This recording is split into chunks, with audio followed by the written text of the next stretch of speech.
Ever wondered why a Filipino and an Indonesian can understand each other's words even though they speak different languages?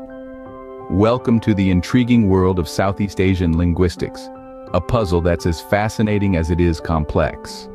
Today, we're setting sail on a journey across an ocean of words, exploring how languages in this vibrant region share common threads.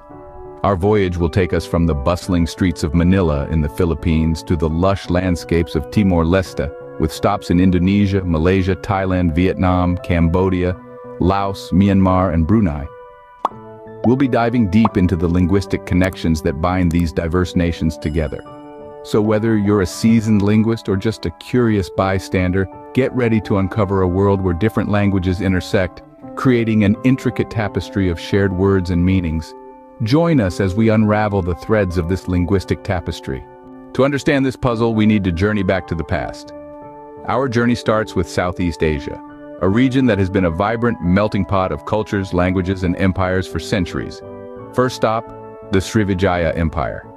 This maritime and commercial kingdom thrived from the 7th to the 14th century, dominating much of the Malay archipelago.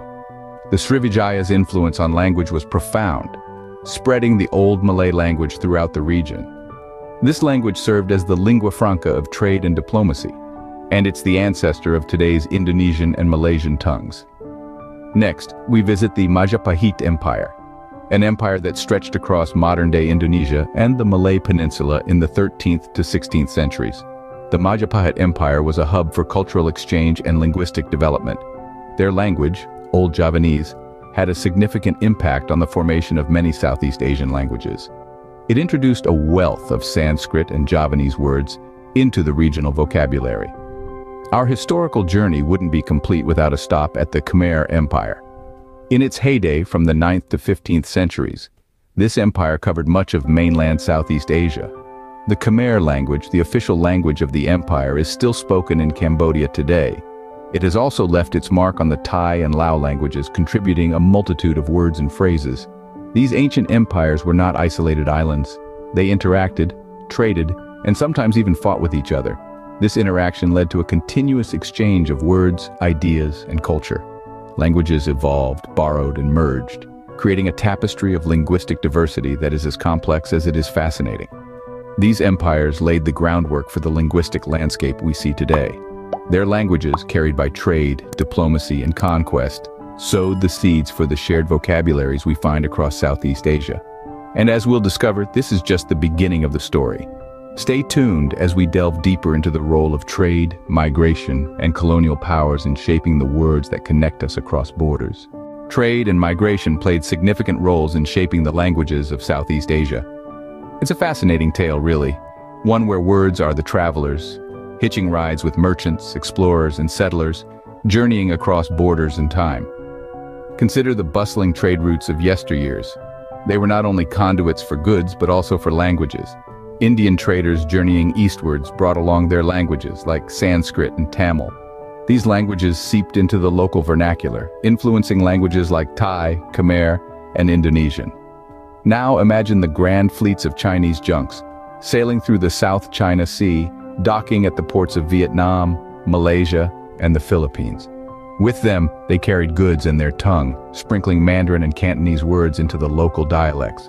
Let's not forget the Arab traders, their dhows riding the monsoon winds, reaching the shores of Indonesia and Malaysia. They introduced Arabic words, especially related to trade and Islam, that found a home in the local languages. But it wasn't just external influences. Internal migration within the region also stirred the linguistic pot. People moved for various reasons, to seek better opportunities, escape conflicts, or just to explore. As they settled in new places, they brought their languages with them. Over time, these languages intermingled with the local tongue, creating a rich tapestry of linguistic diversity. You see, languages are much like rivers. They flow, they merge, they change course, and in the process they carry with them bits and pieces from their source and every place they pass through.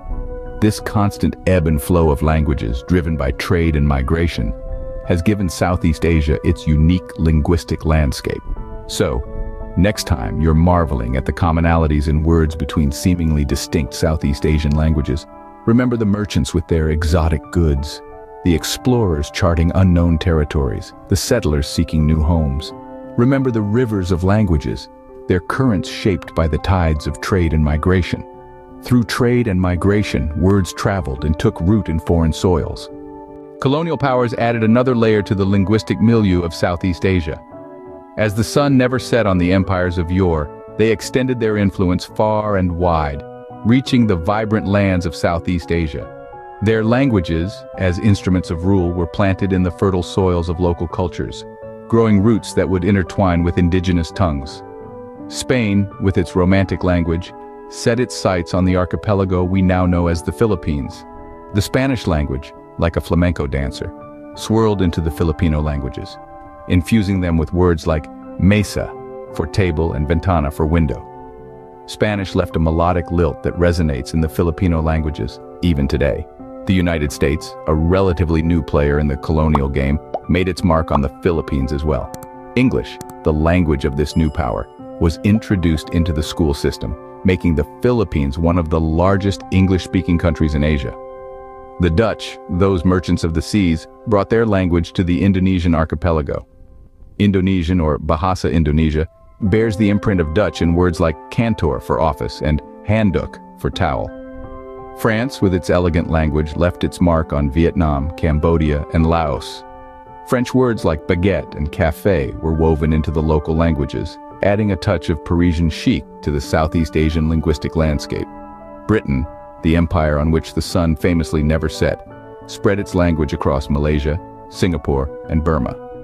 English words made their way into local dialects, with taxi for taxi and bus for bus in Malay, demonstrating the linguistic influence of the British.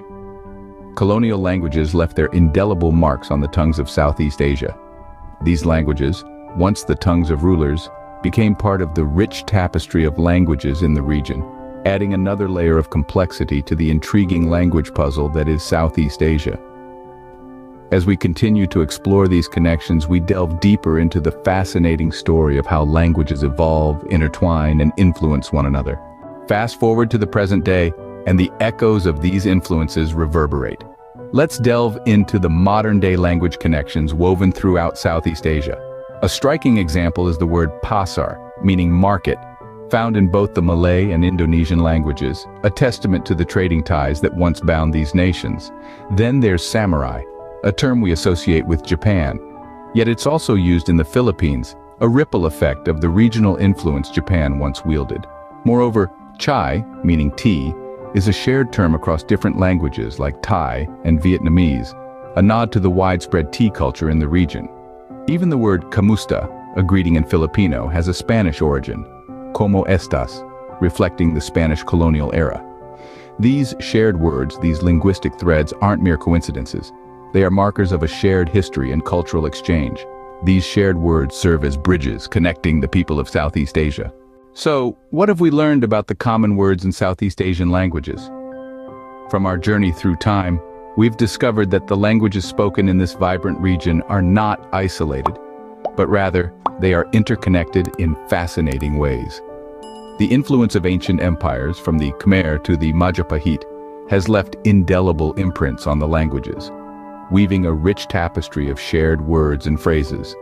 The role of trade and migration cannot be understated. As people moved for commerce or better opportunities, they brought their languages with them, cross-pollinating linguistic landscapes. And let's not forget the colonial powers, whose rule introduced a plethora of new words into the local languages, adding another layer to the linguistic mosaic. In conclusion, the words that these countries have in common tell a story of shared histories, of cultural exchange, and of unity in diversity. The languages of Southeast Asia, diverse yet intertwined, are a testament to the region's rich and complex history.